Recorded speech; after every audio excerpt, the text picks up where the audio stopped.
start? Okay. Please. Good afternoon. I just want to say a few things because I can't stay for the entire session this evening. I want to provide some instructive language regarding the way we use the term community and what that means, who is the community, and how do we seek that input from the community when we throw that around loosely.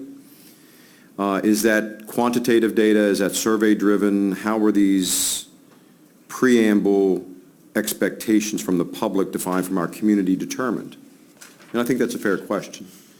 Because as superintendent, I operate with a level, when it comes to the development of the budget, and I'm going to maintain that level of independence that I have to develop a budget based upon the needs of what I define for the school system with input from a variety of sources. So I'm seeking to cast that net broader, take the guidance to listen to the conversation from this committee. But I challenge us as a group to be careful how we use the term community and how we represent the community views, because I define community in ways that I have in the opening meetings as I've just talked to all 12,000 of our full and part-time employees, ways I seek input from them quantitative and qualitatively. That's a representative sample from our community. Are we going to implement surveys differently this year to define what those needs are? And although I can concur with some of the things that have made the list in the preamble, there's things on there that I don't necessarily see as, from my vantage point with the community that I listen to from a variety of sources. And then questioning other priorities that I believe that people aren't listening to that didn't make the list, that are priorities that have been discussed at the board meeting. So I put that out for an instructive point of view to cast the net more broadly.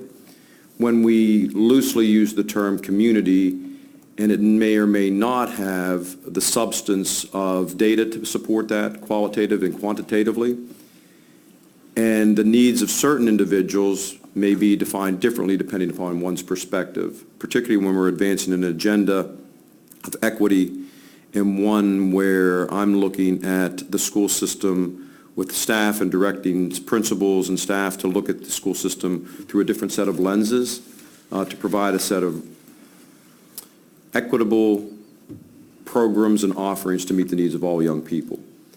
So I'm just asking for that to add validity to the budget of which I'll be advancing to the board in the latter part of this year, that although there may or may not necessarily be congruence, I'll be challenging the process of how we use the term community and where we get our information to make those decisions.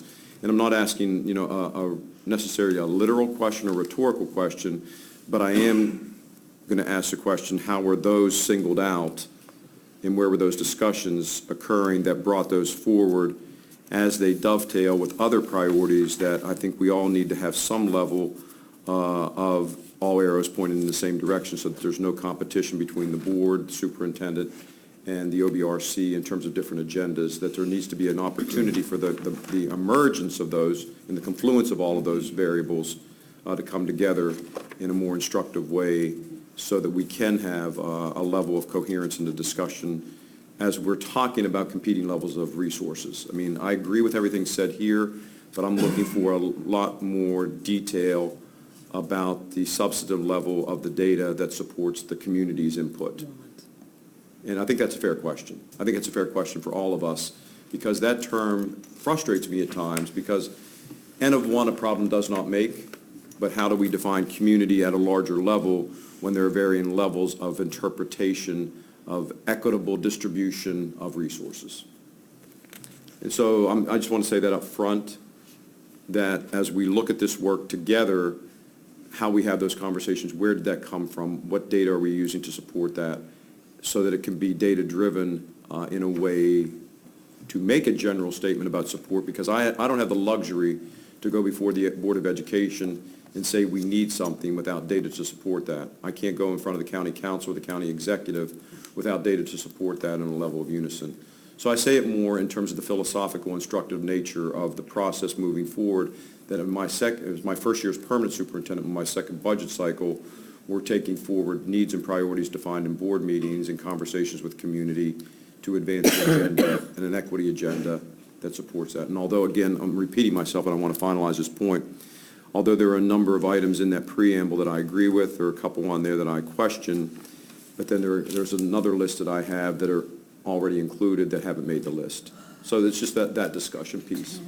Thank you. Is that something that you, again, we're these separate 17 constituencies, Yep. but it would be interesting to know the additional thoughts that you're speaking Yep. about, so we have some reference. Are we talking about the teachers, and I'm not sure. Yeah, so one of the things, I mean, if I may get into this to a deeper level since it's a Yeah. work session. You know, when we talk about a school system in crisis, I inherited a school system in crisis. Right. We are moving beyond the level of crisis so that we can actually settle things down and be a little bit more coherent in how we're approaching our resources, addressing the budget deficit, and being very targeted and focused. And this elected body here continues to hold me accountable to that expectation.